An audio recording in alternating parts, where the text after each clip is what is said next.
네, 오현진 팀장입니다. 2019년 6월 24일입니다. 월요일이죠. 월요일이고 6월에 이제 마지막 월요일이네요. 그래서 다음 시황 이제 7월 달에 올려드릴 것 같고요.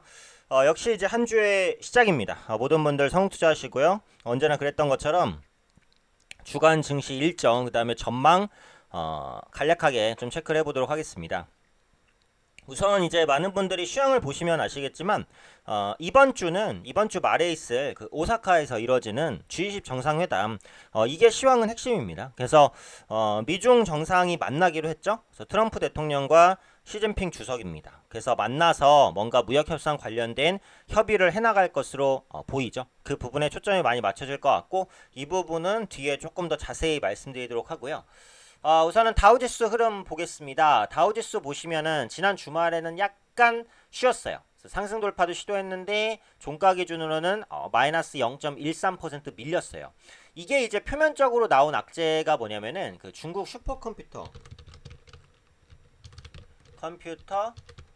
네, 제조업체 제재, 그 다음에 이제 이란과의 군사적 갈등, 이런 거예요. 이제 그 표면적으로 나온 것은. 그래서 지금 미국이 중국과 그 무역 분쟁을 벌이고 있으니까 요 부분. 그다음에 이란과 이제 그 핵 관련 부분을 둘러싸고 뭐 이란이 호르무즈 해협을 봉쇄한다. 뭐 이러면서 약간 이제 미국을 위협하고 있는 그런 모습이에요. 근데 사실은 뭐 이런 그 악재는 표면적으로 나온 것이고 차치하더라도 기술적으로도 이게 지금 전고가 돌파 시도예요. 그렇죠?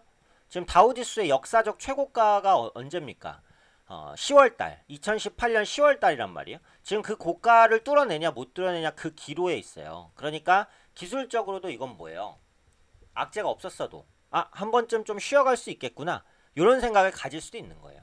최근에 이제 주가가 올라갈 때 거의 조정이 많지 않고 바로 탁탁 튀었기 때문에 기술적으로도 조금 쉬어가는 흐름이 나올 수는 있었다라는 거예요. 그래서 뭐 지난 주말에 있었던 미증시의 하락을 뭐 크게 이제 염두할 필요는 없을 것 같아요. 다만 이제 미증시는 당분간은 좀 잘 버틸 것 같아요. 전고점을 결국은 뚫어내는 시도를 이번 주 내로는 할 수 있다라고 생각을 하고 있는 게 FMC에서 이번엔 기준금리를 동결했지만 다음번에 내릴 수 있을 것으로 지금 시장이 많이 예상을 하고 있죠. 그러면서 이제 시장의 기대 심리가 많이 올라왔고 연준의 그 카시카리 미니애폴리스 총재가 있습니다. 투표권은 없어요. 근데 FMC에서 50bp의 금리 인하를 주장했어요. 보통 이제 25bp씩 인하해도 인하하잖아요. 근데 50bp를 내려야 된다. 50bp라는 것은 0.1%를 말합니다. 기초적인 경제 용어 관련된 설명을 드리면 100bp가 1%입니다. 1%. 그래서 50bp를 내려야 한다고 했어요. 0.5%를 내려야 된다라고 주장을 했다는 사실이 알려지면서 시장은 주초에 기대감을 조금 이어갈 것 같아요. 하지만 주 후반으로 가면은 그 G20 정상회담에서 그 미국과 중국이 협상을 앞두고 조금 이제 관망하는 심리가 있을 수 있잖아요. 결과가 어떨지 모르니까요. 그래서 이 부분을 좀 염두를 해셔야 될 것 같고 최근에 보시면 특징적인 게 상품가 변동성이 커졌어요. 유가 그렇죠? 바닥권에서 급등을 쫙 했습니다. 그렇죠? 네. 금 갑자기 폭등합니다. 유가 급등, 금 급등. 이걸 다 유발한 건 뭐예요? 이란이에요, 이란. 앞으로도 이란과의 그 미국의 군사적 갈등 이런 것들이 어차피 단기에는 해소가 안 돼요. 그렇기 때문에 유가나 금 가격이 앞으로 좀 요동칠 수 있어요. 그래서 이런 부분들이 시장의 상단을 약간은 제한할 수 있다고 생각을 해요. 근데 지금 시장 전반에 퍼져 있는 것은 FOMC의 완화 정책이기 때문에 이런 부분들을 본다면 시장이 크게 밀릴 것 같지도 않다. 이 정도로 보시면 될 것 같고요.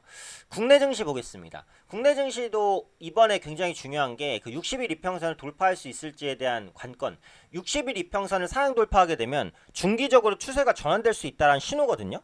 그렇기 때문에 60일 이평선 돌파해보가 관건이에요. 지금 60일 이평선이 여기 지금 그 형광색으로 돼 있는 파란색 부분인데 이 부분이죠. 여기가 기술적으로도 매물대이기 때문에 여기를 이제 돌파해서 안착을 시킨다. 지수 포인트로 보면은 대략적으로 한 2140포인트 정도 됩니다. 이번 주에 2040포인트를 뚫어낸다라고 하면은 한 2200포인트까지는 노릴 수도 있어요. 그래서 이번 주에 여기를 뚫어내는지 여부가 관건인데 아까 G20 정상회담을 말씀을 드렸잖아요. 여기서 그 미국과 중국의 대표들이 만납니다. 트럼프 대통령과 시진핑 주석이 만나요. 근데 이게 이제 기대감을 크게 가질 수는 없어요. 왜냐면은 여기서 뭔가 합의문이 나올 가능성 거의 제로에 가까워요. 지금 미국과 중국의 이견이 많이 벌어져 있는 상태이기 때문에 이 협상에 대한 기대감을 조금이라도 더 살린다라고 하면 괜찮을 거예요. 실제로 이제 그 이번 G20 정상회담에서 미중 정상회담이 있는 것에 대해서 미국의 로스 상무장관이 미중 정상회담은 합의문을 협상하는 것이 아니라 무역 협상을 재개하기 위한 정상회담이라는 점을 강조했어요. 그래서 시장의 기대치를 많이 낮춰놨거든요. 그래서 이번에 그 미중 정상회담에서 양국의 관계가 더 악화되거나 뭐 이런 모습만 안 나온다라고 한다면 시장에는 중립 이상의 이슈로 작용할 것 같아요. 그래서 국내 시장은 아마 이번 주말 그 오사카 정상회담 전까지는 거래 대금이 조금 줄다가 정상회담 결과 확인 이후에 다시 반등을 시도하지 않을까. 그럼 다음 주에 좀 반등을 시도할 수 있겠죠. 그래서 그 부분은 보시면 되고 내일 같은 경우에 이제 하나 확인하실 게 그 BOJ 통화정책회의 공개입니다. 회의록 공개입니다. 최근에 이제 BOJ 회의가 있었어요, 일본에. 근데 금리를 동결하고 기존 정책을 유지했는데 앞으로 완화책을 쓸 수 있다라고도 밝혔거든요. 그래서 BOJ 통화정책 회의록에서 어떤 내용이 나오는지 내일 나옵니다, 내일. 그래서 화요일날 확인하시면 되겠고, 또 이번 주에 그 파월 의장과 보스텍 애틀랜타 연총재를 비롯한 각 연은총재의 연설도 예정돼 있어요. 그래서 이 부분까지 종합적으로 체크를 해보시면 될 것 같아요. 그리고 중요한 것은 이제 2분기 프리어닝 시즌입니다. 그래서 2분기 실적 발표가 2분기 프리어닝 시즌이에요. 그래서 2분기 실적 발표 직전의 기간이니까 기업들의 실적 컨센서스 전망치가 바뀌어요. 그 전망치가 올라가는 종목을 좀 주목해 보시고 전망치가 하향 조정되는 종목은 좀 멀리 하시는 게 좋겠다. 이 정도로 보시면 될 것 같아요. 그래서 주간 전망은 뭐 오늘은 약간 약세지만 그렇게 나쁘게 보고 있진 않아요. 2140포인트 60일 이평선 돌파한지 여부 보시고 돌파하면 2200까지는 갈 것 같다. 근데 이번 주의 핵심은 G20 정상회담인데 정상회담 직전까지는 시장이 약간의 경계감을 보이면서 관망심리, 거래대금 축소가 진행될 수 있지만 정상회담 이후에는 뭔가 극단적으로 나쁜 결과가 있지 않는 이상에는 시장이 재반등을 시도할 수 있다. 실적 컨센서스가 중요하다. 2분기 프리어닝 시즌 기간이기 때문에 기업들의 신적 전망치 변동을 잘 보자. 네, 이게 이번 주의 핵심입니다. 그래서 요런 시황 전체적으로 좀 염두를 하시고 이번 한 주도 성공 투자하시기 바랍니다.